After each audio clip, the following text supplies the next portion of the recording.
నమస్కారం. నా channel swap గ్లోబల్‌కి పునఃస్వాగతం.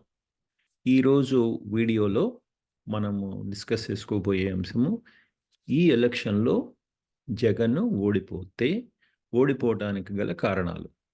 ఓడిపోతాడా లేదా అనేది జూన్ 4 వరకు ఎవరు చెప్పలేరు. ఎందుకంటే మీరు యూట్యూబ్‌లో ఒక 100 ఛానెల్స్ తిరిగేస్తే 50 ఛానెల్స్ తెలుగుదేశం గెలుస్తుందంటారు. 50 ఛానెల్స్ వీళ్ళు గెలుస్తుందంటారు. సో, అవన్నీ పక్కన పెట్టి ఒకవేళ ఓడిపోతే what are the reasons for his ఓటమి?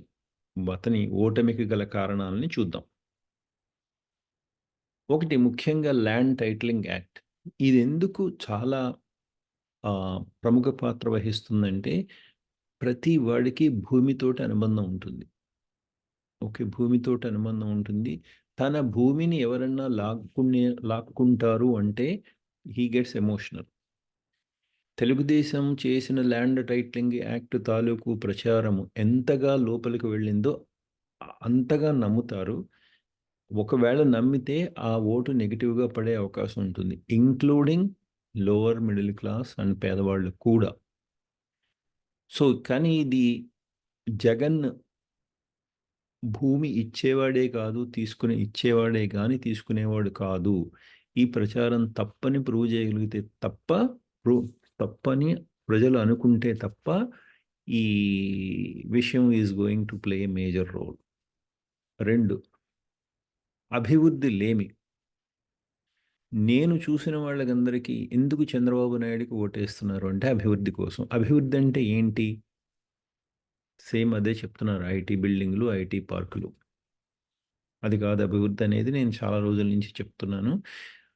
చంద్రబాబు నాయుడు వచ్చిన నెక్స్ట్ 5 ఏళ్లలో తనిచ్చే సంక్షేమంతో పాటు తను చెప్పిన అభివృద్ధి చేయలేడు. అది పక్కన పెడితే జగన్ అభివృద్ధి చేయలేడు. చంద్రబాబు మాత్రమే అభివృద్ధి చేస్తాడు.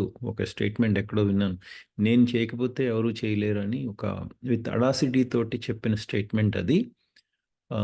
నేను ట్రై చేస్తానని చెప్పటం వేరు. అడాసిటీ తోటి నేను చేయకపోతే ఎవరు చేయలేరు అని చెప్పటం వేరు. బట్ ఎనీవే ప్రజలు ఈ స్టేట్మెంట్‌ని చంద్రబాబు నాయుడు గారి స్టేట్మెంట్‌ని నమ్మితే జగన్‌కి ఓట్లు పడుండవు. సో, దేర్‌ఫోర్ జగన్ ఓడిపోయుంటాడు. ఇంకొక ఇంకొక విషయం నేను ఎక్కువగా విన్నదేంటంటే ఆంధ్రప్రదేశ్‌లో రౌడీయిజం, గూండాయిజం ఉంది. ప్రాపర్టీస్ లాగేసుకుంటారు. ఓకే. ఇవన్నీ ప్రెవలెంట్. ఎంత నిజమో, ఎంత అబద్ధమో తెలీదు గానీ ఇది నిజమని ప్రజలు నమ్ముంటే జగన్‌కి ఓటు వెయ్యరు. ఎందుకంటే ప్రజలు పీస్ కోరుకుంటారు. ఇంకొక రీజన్ ఏంటంటే ప్రభుత్వ ఉద్యోగుల జీతాలు సక్రమంగా టైంకి రావటం లేదు. సో, వాళ్ళు కూడా జగన్‌కి ఓటు వెయ్యరు. సో, ఒకవేళ జగన్ ఓడిపోతే ఇవన్నీ కారణాలు. Apart from this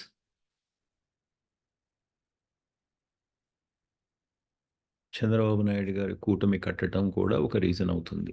okay. So, let's see మనము 4 తారీఖున చూద్దాము. జగన్ ఓడిపోతాడా? గెలుస్తాడా? ఓడిపోతే మనం అనుకున్న రీజన్స్ తప్పా? కాదా? మీరేమనుకుంటున్నారో మీ అభిప్రాయాలను కింద కామెంట్స్ రూపంలో తెలియజేయండి. Thank you very much. Next వీడియోలో మనం చంద్రబాబు నాయుడు గెలిస్తే గెలవడానికి కారణాలు, ఓడిపోతే ఓడిపోవడానికి గల కారణాలు చూద్దాం.